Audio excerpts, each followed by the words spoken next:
দেখলেন এই তো ফাইন কাজ চলছে এবং এখানকার ছেলেমেয়েরা একসঙ্গে কাজ করছে, এটা দেখে একটা খুব সুন্দর পরিবেশ লাগবে। দেখুন একটা কথা বলি, মমতা ব্যানার্জি অভিষেক ব্যানার্জি থাকলে কিছু হবে না। অভিষেক ব্যানার্জি যতদিন আছে ততদিন এই পশ্চিমবাংলার কিচ্ছু হবে না।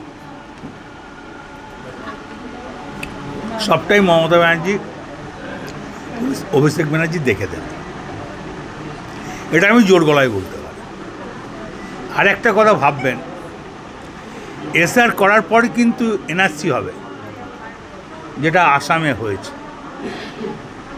এবারে এসআরে যদি নাম বাদ যায় এনআরসিতে ডাকবে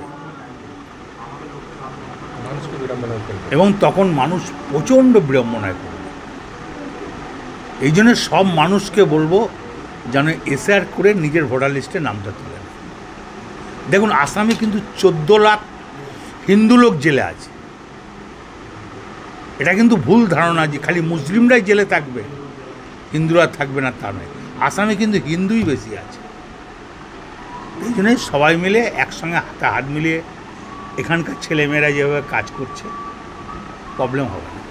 সামনে ভোট, এসআইয়ের এত কম সময়ে এসআইয়ের করে তোলা, তারপরে ভোট, এই বিষয়ে কী বলবেন? দেখুন সেটা তো মমতা ব্যানার্জি রাজ্যে যারা আছে তারা দেখবে, অভিষেক ব্যানার্জি আছে তারা দেখবে। আর বীরভূমবাসীকে কী বার্তা দেবেন? বীরভূমবাসীকে বলবো সবাই ভোটের নাম তুলুন, সুষ্ঠুভাবে থাকুন, সব সহযোগিতা করুন।